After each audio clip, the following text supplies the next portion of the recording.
Time now for our rants and raves, starting with Dan.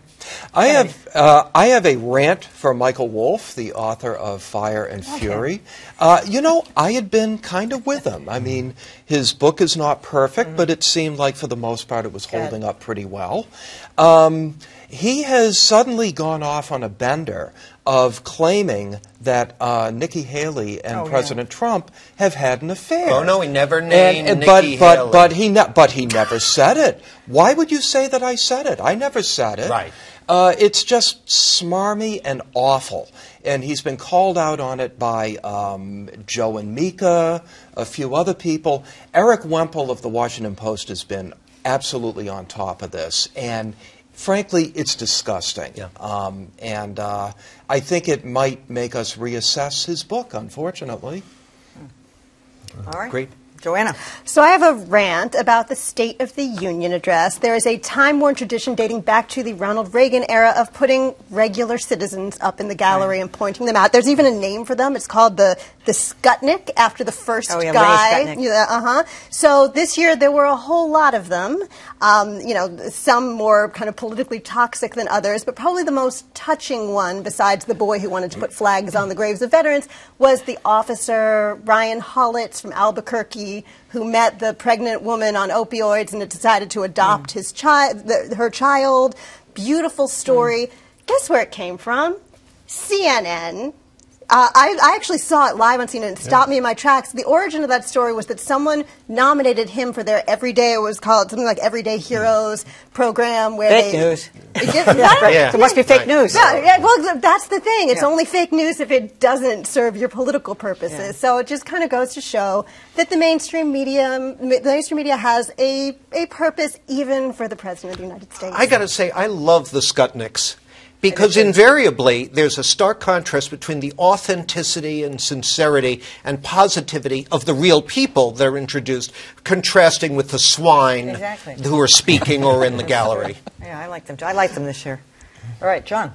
Oh, okay. I have a rant for, I guess it's the Baker administration. They barred reporters from attending a listening session in Holyoke held by the Governor's Latino Advisory Commission. And apparently, the state's open meeting law allows them to bar the press when there's a commission created to advise a constitutional officer. That law needs to be changed. That's ridiculous. But what really infuriated me was a quote from, I think it was MassLive.com's story on this.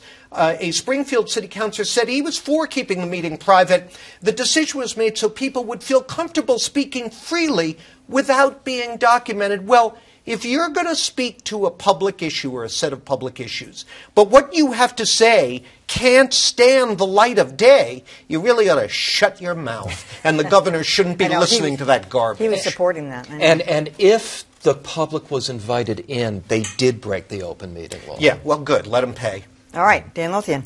Well, I have a rant for U.S. News and World Report. They were doing a story on, it's a post-9/11 story on terrorism, and they used a large image of a person who appeared to be Sikh.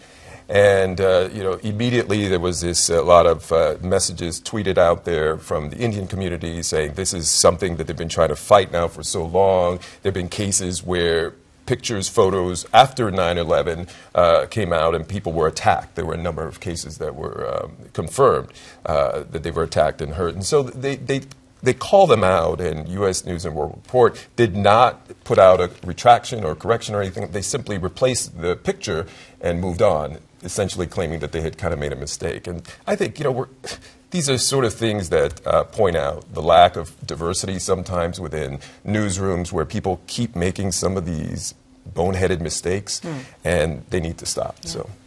All right, finally, I have a rant tonight for Sinclair Broadcasting in general. You may remember last year, they were the ones peddling around these commentaries and interviews and things that were must-carries by all of the television stations. They were all pro-Trump. They were all extremely conservative, ideological. A lot of it was very low rent, too. It was just nonsense. So this year, just recently, Sinclair Broadcasting gave each and every one of its employees a $1,000 bonus when the Trump tax cut went into effect. This week, Sinclair was asking, if not forcing, every single one of its employees to donate that $1,000 to a political PAC set up by Sinclair that would, of course, support the Trump administration. And even the reporters, they're asking to donate. How is that legal? I know. They're just asking you, John. I'm not forcing you. That's what he's doing. Asking all of the people. Wow. Yeah. That's Isn't that incredible. unbelievable? Wow. Yeah. That's it. We're stunned. How can I make it up?